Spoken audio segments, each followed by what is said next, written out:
In this video, Bitcoin met our first target for this bearish divergence, but right now as you can see, Bitcoin has continued this recent pump. But the question is, what is next for the Bitcoin price action? Well, stay tuned to know more. So hi guys, welcome back to another Gabs Cryptocurrency video where we trade by data and not by hype. And if you haven't subscribed to my channel, click the subscribe button down below and hit the notification bell so you won't miss out videos like this. So yeah, let's now dive into this video and let's give you a quick recap of our previous analysis. So yeah, wala tayong mga videos for the past few days kasi I've been actually been feeling sick. Nagka sore throat ako for some 3 days, and then at the same time nag-ayos din kasi ako na move out papunta sa bago kong place. But yeah, right now na somewhat I'm now feeling better. Kahit pa paano makapagbigay na tayo ng updates. So let's now dive into this video and let's give you a quick recap sa previous analysis. So diba sa previous analysis, we were seeing that increasing price while RSI is declining. So those are traditional signs of a bearish divergence. And diba sa previous video, nagbigay tayo ng 3 possible targets dito. Number 1 is the 61.9k. Number 1 is the around 63.5k. Number 2, it's the 61.9k or around the 62k. Then the final target is the 60k. And as you can see, if you're going to zoom in dito sa Bitcoin price action, Bitcoin actually met our first target, which is around the 62,500 US dollars or 63,500 US dollars. So if you were able to take some profits around that area, then congratulations, you are now already in profits. And when it comes to nangyari dito, di ba, lagi ko sa inyo sinasabi, whenever na nami-meet natin yung first target, ina-adjust natin yung stop loss natin into a trail stop para kahit paano if let's say bumagsak siya or nag-reverse siya, then nakapag-secure tayo ng profits at the same time na-secure natin yung partial profit at the same time capital. So, right now, naka-close na yung position ko and congratulations sa mga nakapag-take advantage nito. So, right now, what is next for the Bitcoin price action? So, zooming out dito with the Bitcoin price action, let's try to look at this in the daily time frame. Kasi kay daily, you can see na Bitcoin is right now difficult to understand in the daily time frame. So, pag ganyan mga cases, the best thing to look is different time frames. So, balik tayo sa 4-hour time frame. If you're going to open a 150 moving average in the 4-hour time frame, you can see na we are right now at a critical support area, which is this 100 moving average. And as you can see, Bitcoin is just holding by a thread dito.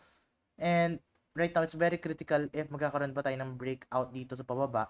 If mabreak natin tong 100 moving average, then Bitcoin can go back again to the 63.5k. But if this holds, then we can just further consolidate dito and we can just maybe play around the support and resistance.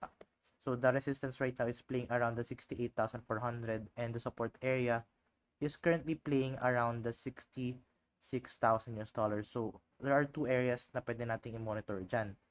But at the same time, if you're going to zoom out din itong 4-hour time frame and extend this line, you can see na we are seeing that much bigger bearish divergence. So this could indicate na we might go back dito sa 63,500 US dollars. So in this case, if let's say na ma-break natin yung 100 moving average at the same time, ano pa ba dito? Ma-break natin yung 100 moving average and nag-play out yung bearish divergence, then we can go back here sa 63,500 US dollars. And if this breaks, then we can go much even lower. So for now, in the next few days, what we're going to monitor is if this bearish divergence in the 4-hour time frame going to play out. At the same time, if the Bitcoin price is going to break this 100 moving average in the 4-hour time frame. So those are the two things na we are going to monitor dito with the Bitcoin price action. And take note, ongoing pa din yung deposit bonus kay Bybit if you're going to use our sign-up link.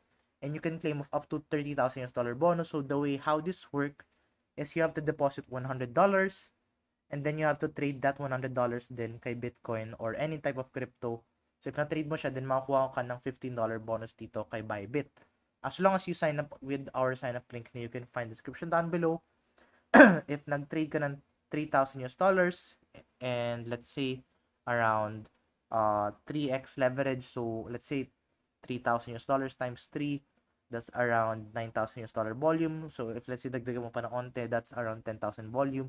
You can get around $100 na profit dito. So if let's say may 3,000 US dollars ka na deposit tapos worth 10,000 yung volume nyo, depending sa leverage. Kasi pwede din sabihin natin na $100 lang yung inyong tina-trade pero malaki yung leverage, so let's say times 50, then automatically, malaki na kagad yung trading volume na nun. So, yeah, depende siya sa trading volume kung gaano kalaki nyo ita-trade yung trading volume nyo. So, if you want to take advantage of this bonus up to 30,000 US dollars, then of course, make sure to check out this link that you can find description down below. But anyway, yun muna update natin for the time being. If you find this video useful and informative, please give this video a like and I'll see you guys in the next video. Bye-bye for now.